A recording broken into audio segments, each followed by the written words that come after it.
E o texto que eu vou ler está em Tiago capítulo 5, verso 16, a parte B do versículo.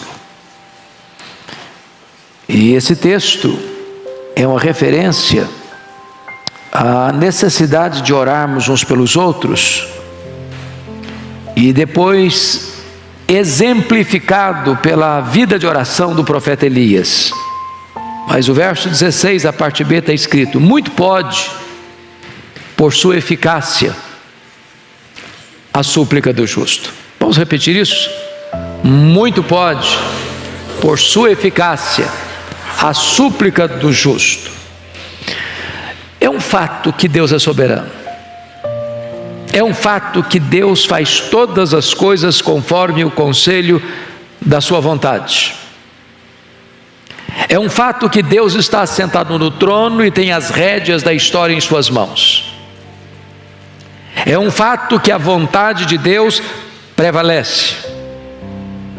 Entretanto, Deus, na sua soberania, decidiu agir através da oração do seu povo. Há pessoas que dizem: não, oração não muda nada. Não é o que eu vejo na Bíblia. Deus muda circunstâncias através da oração. Deus transforma pessoas através da oração. Deus cura enfermos através da oração. Deus restaura filhos e filhas através da resposta à oração. Deus visita a sua igreja e fortalece a sua igreja em resposta à oração. Deus traz avivamento às nações em resposta à oração. Deus age por meio da oração. A oração não é para gente forte. A oração é para gente fraca. Nós não oramos porque somos fortes, nós oramos porque de fato temos consciência da nossa fraqueza. Mas a oração é a força mais extraordinária que age na terra, porque a oração une a fraqueza humana à onipotência divina. A oração conecta o altar da terra com o trono do céu. Quando o incenso do altar da oração sobe e retorna do trono para a terra, em termos das intervenções soberanas de Deus na história. É verdadeiro a frase: quando a igreja ora, o céu se move, a terra treme e coisas extraordinárias acontecem na história. Então eu lhe faço uma pergunta nesta noite: você de fato crê que Deus age por meio da oração? É preciso dizer, não é a oração que é poderosa. Poderoso é o Deus que responde à oração. Mas você crê nisso? Me lembro certa feita que escutava uma palestra, e o palestrante, depois de discursar de forma profunda e até bela sobre muitos pontos da doutrinária cristã, colocou no seu esboço resto, no final do seu esboço, e disse que a oração é resto. Será que os patriarcas pensaram assim? Será que os profetas pensaram assim? Será que os apóstolos pensaram assim? Será que os pais da igreja pensaram assim? Será que os reformadores, os avivalistas, os missionários pensaram assim? E quando eu abro as Escrituras, eu vejo Abraão orando, e Deus livrando o seu sobrinho Ló da condenação de Sodoma e Gomorra em resposta à oração de Abraão. Quando eu abro a Bíblia, eu vejo Isaac orando, e Deus curando a sua mulher Rebeca da esterilidade. Quando eu abro a Bíblia, eu vejo Jacó orando com lágrimas, pedindo misericórdia, e Deus mudando a história dele, salvando a vida dele aos 97 anos no Val de Jaboque. Quando eu abro a Bíblia, Eu vejo Moisés se colocando na brecha diante de Deus em favor de Israel, porque Deus estava para destruir aquela nação e começar um outro povo, e Moisés se coloca na brecha: meu Deus, perdoa este povo, Senhor, ou então não quero ter meu nome escrito no teu livro.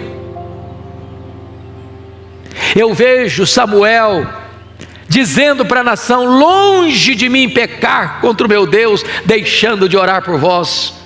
Quando eu abro a Bíblia, eu vejo Ana, uma mulher estéril, uma mulher que é afligida pela sua rival Penina, que é incompreendida pelo seu pastor, o sacerdote Eli, que é desencorajada pelo seu marido a desistir do seu projeto de ser mãe, mas ela derramando a sua alma diante de Deus, entendendo que Deus, em resposta da oração, pode reverter a sua enfermidade e pode fazer dela uma alegre mãe de filhos. Quando eu abro a Bíblia, eu vejo, meus irmãos, o rei Ezequias em lágrimas, chorando diante de Deus, pedindo uma cura de uma doença incurável e pedindo a libertação de um exército poderoso que entrincheirava Jerusalém. Quando eu abro a Bíblia, eu vejo Elias orando ao Senhor, e em resposta à oração de Elias, os céus se fecham, trazendo juízo sobre Israel. Eu vejo Elias orando e Deus ressuscitando o filho de uma viúva. Eu vejo Elias orando e Deus mandando fogo do céu, provando que só Ele é Deus. Eu vejo Elias orando e as torrentes caindo na terra, restaurando aquela nação. Quando eu abro a Bíblia, eu vejo Eliseu orando, diz: Deus, abra os olhos desse moço para que ele veja. E quando os olhos de Geazi são abertos, ele percebe que maiores são aqueles que estão conosco do que aqueles que estão contra nós. Quando eu olho a Bíblia, eu vejo Jesus orando ali no Jordão e o céu se abrindo. Eu vejo Jesus orando e jejuando no deserto e ele vencendo a Satanás. Eu vejo Jesus orando, chorando e sangrando no Getsêmani, entrando ali angustiado, mas saindo ali revestido de poder para enfrentar a cruz. Quando eu abro a Bíblia, eu vejo Jesus orando na cruz do Calvário, no final, no epílogo da sua vida terrena, Ele está orando. Quando eu olho a Bíblia, eu vejo Jesus assentado no trono como nosso grande sumo sacerdote, vivendo sempre para interceder por nós. Eu olho a Bíblia e eu vejo Paulo orando na prisão, orando dentro de um porão de um navio, orando numa praia, orando num templo, orando na praça, orando na masmorra, orando e orando. Quando eu olho a história da igreja, eu vejo os pais da igreja orando: Policarpo, Irineu, João Crisóstomo, Aurélio Agostinho. Quando eu abro o livro da história, eu vejo os nossos irmãos pré-reformadores orando: John Wycliffe, Jan Hus, Jerônimo Savonarola. Quando eu abro o livro da história, eu vejo os reformadores orando, eu vejo Lutero orando, eu vejo Calvino orando, eu vejo John Knox orando e clamando e chorando diante de Deus: dá-me a Escócia para Jesus, senão eu morro. Quando eu olho para a história, eu vejo, meus amados, os avivalistas orando. E o avivamento chega em 1739 na Inglaterra, e o avivamento chega em 1745 na Nova Inglaterra, em Massachusetts. Quando eu vejo os avivalistas orando, eu vejo o grande avivamento de 1857 nos Estados Unidos, eu vejo o grande avivamento de 1904 no país de Gales, eu vejo o grande avivamento de 1907 na Coreia do Sul, eu vejo o grande avivamento, meus amados irmãos, na missão Quatsabanta em 1966, quando a igreja ora, o Espírito Santo é derramado sobre o seu povo. Quando eu abro o livro da história, eu vejo os missionários orando: William Carey, Hudson Taylor, eu vejo David Brainerd, eu vejo Carlos Studd, eu vejo John Hyde orando, e orando, e orando. Quando eu olho para a história, eu vejo que os crentes que impactaram o mundo foram homens e mulheres de oração. E eu gostaria que hoje você pudesse parar, pensar um pouco comigo. Por que nós precisamos de orar hoje? Porque este avivamento que nós tanto desejamos na nossa vida, dentro da nossa casa, atingindo os nossos filhos, reverberando para a igreja, impactando a sociedade, transformando a tessitura da nação, vem em resposta da oração. Não foi assim no Pentecostes? Quando o Senhor Jesus Cristo se dirigiu aos seus discípulos dizendo: permanecei na cidade até que do alto sejais revestidos de poder. E eles entenderam que esse permanecer não era um permanecer calados ou acomodados ou omissos ou acovardados, porque diz a Escritura lá em Atos 1,14 que todos retornaram para o cenáculo e todos perseveraram unânimes em oração, e fizeram isso durante 10 dias ininterruptamente, quando de repente num domingo às 9 horas da manhã os céus se fenderam, o Espírito Santo foi derramado, um vento impetuoso entrou naquela casa, línguas como de fogo pousando uma sobre cada um deles, e todos ficaram cheios do Espírito Santo e passaram a falar em outras línguas as grandezas de Deus. Eu vejo, meus amados irmãos, que a oração é a base do avivamento.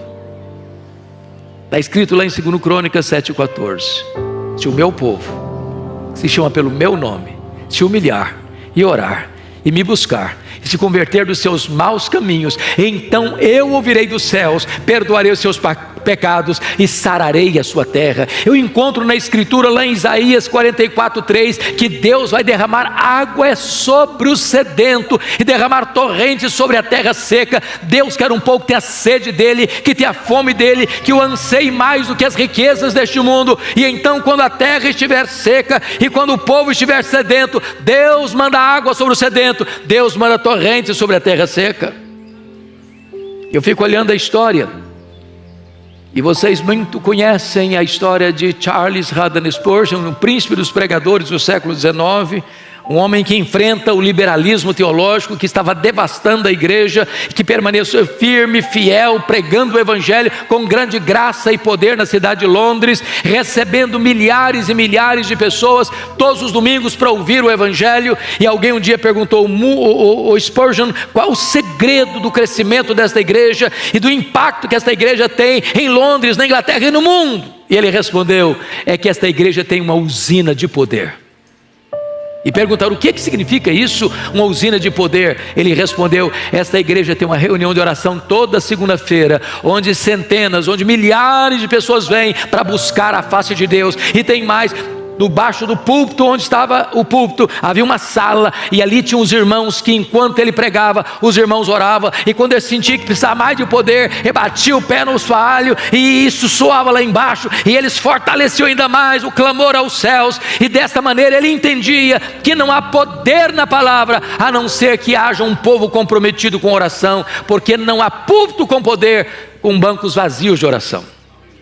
Amados irmãos, eu olho para a história e vejo o que aconteceu nos Estados Unidos em 1857. Acho que vocês bem sabem da história do colapso financeiro que atingiu a América no ano de 1850. Naquela época, os bancos faliram, as estradas de ferro que transportavam seus produtos por país afora entraram em colapso.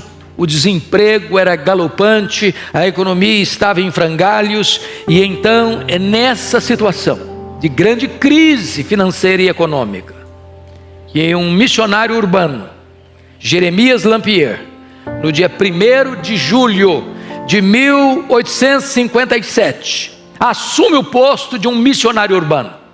E então ele escreve um folheto, e ele distribui esse folheto em Nova York.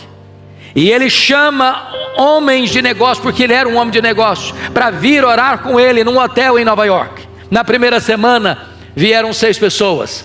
Na segunda semana tinha 40 pessoas. Em 6 meses tinham 10.000 homens orando em Nova York por um grande avivamento espiritual. Em 2 anos, mais de 2 milhões de pessoas convertidas. Fruto desse avivamento, um jovem de 26 anos que estudou no seminário de Princeton, ouvindo Charles Hodge pregar um sermão de missiologia, ele me diz: meu Deus, eu quero ir para o Brasil.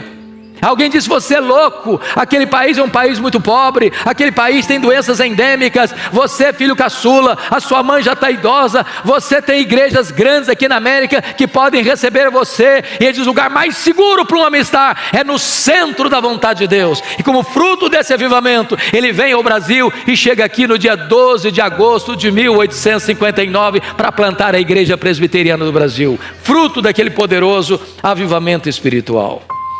Amados, o texto é claro: muito pode, por sua eficácia, a súplica do justo. E eu queria aqui trazer apenas 5 aplicações do que significa isso. Primeiro, Deus liberta filhos cativos por meio da oração.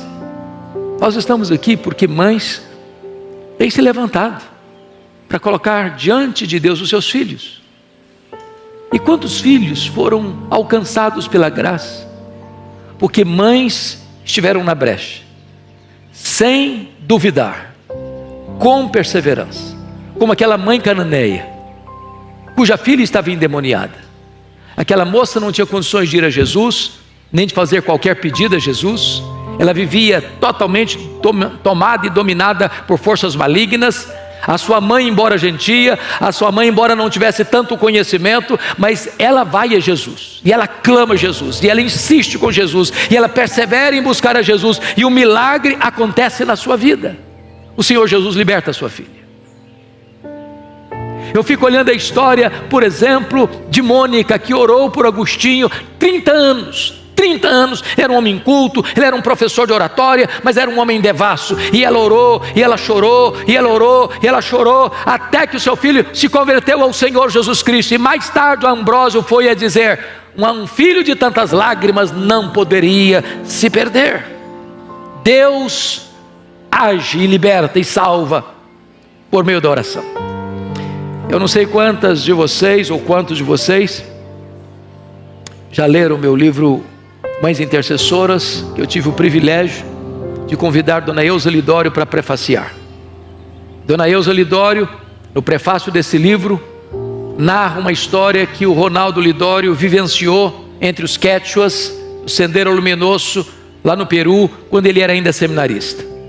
Ele foi para lá para fazer um trabalho missionário, e naquele tempo o Sendero Luminoso, um grupo terrorista, estava prendendo cristãos, matando cristãos. E todos sabiam que se um Sendero Luminoso entrasse numa igreja e capturasse alguém, era impossível capturar essa pessoa ou resgatar essa pessoa com vida.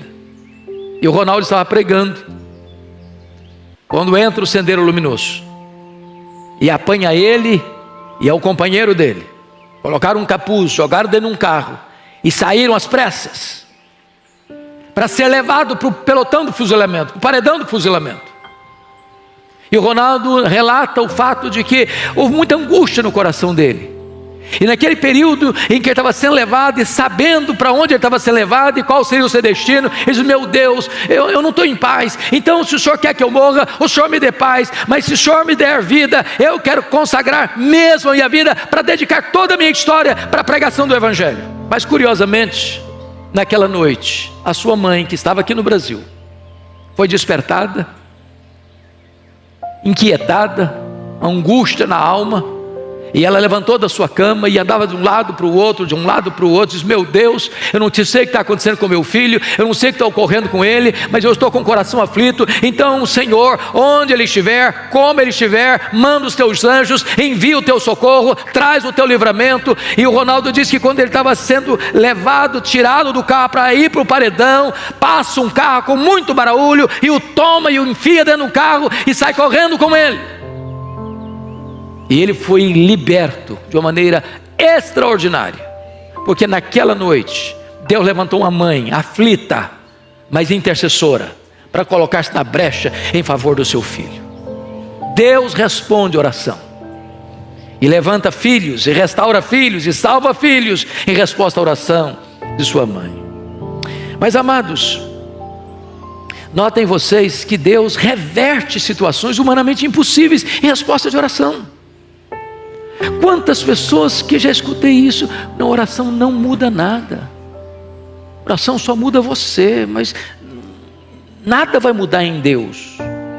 Irmãos amados, o Senhor diz, a Bíblia ensina assim: pedi, dar-se-vos-á, buscai e achareis, batei e abrir-se-vos-á, porque todo que pede, recebe, todo que busca, encontra, todo que bate, abrir-se-lhe-á. Nada tendes, diz a Escritura, porque nada pedis. Então quando você pede, você recebe. Pense comigo na história do rei Ezequias. O próprio Deus tinha mandado o profeta Isaías na casa dele para dar uma ordem, um veredito, um ultimato: põe em ordem a tua casa, porque morrerás. E Ezequias ora e chora, e Deus muda o quadro, Deus muda o diagnóstico, Deus muda a sentença, Deus muda o ultimato, e manda de volta o profeta lá dizendo: olha, eu ouvi a tua oração, eu ouvi as tuas lágrimas, e eu te curarei, e eu libertarei Jerusalém do poder da Síria. Olha a história comigo de Pedro, lá em Atos 12, ele está preso, guardado numa prisão de segurança máxima, com 3 escoltas de 4 soldados cada uma. A morte dele já estava lavrada, a sentença dele já estava definida, ele morreria depois da festa, mas em resposta à oração da igreja que se colocou na brecha em favor dele, Deus mandou um anjo e tirou da prisão máxima e libertou Pedro, e aquele que haveria de matá-lo é quem morre. Deus reverte a situação em resposta à oração. Olha comigo a história de Paulo e Silas. Eles estão presos num tronco, no cárcere interior, com os pés amarrados com ferros, com as costas ensanguentadas, numa situação dramática. Mas diz a Escritura que por volta da meia-noite eles cantam e eles oram, e Deus manda um terremoto. E a única coisa que me impressiona é que esse terremoto só quebra as algemas e só abre as portas, mas não traz nenhuma consequência, nenhum desastre, nem nada cai na cabeça deles, nenhuma pessoa soterrada, e apenas os grilhões são partidos. Em resposta à oração, meus irmãos, Deus fecha a boca de leões. Em resposta à oração, Deus apaga a fúria das chamas do fogo. Em resposta à oração, os mortos ressuscitam. Em resposta à oração, os demônios batem em retirada. Em resposta à oração, a igreja avança no poder do Espírito Santo. Louvado seja o Senhor. Quando a igreja ora, Deus age. Deus age. E eu gostaria de encorajar você, mãe, a continuar orando. Não abra mão de seus filhos, não abra mão do seu marido, não abra mão da sua esposa, não abra mão dos seus filhos, não abra mão dos seus netos, não abra mão da sua família, não abra mão de ver Deus fazendo maravilhas, maravilhas. Deus pode tirar as escamas dos olhos, Deus pode tirar o tampão dos ouvidos, Deus pode tirar o coração de pedra e dar um coração de carne. Deus pode responder a oração, sabe por quê? Porque muito pode pela sua eficácia a súplica do justo. Que Deus nos ajude, que Deus nos abençoe, que Deus nos levante como intercessores nesta noite. Amém.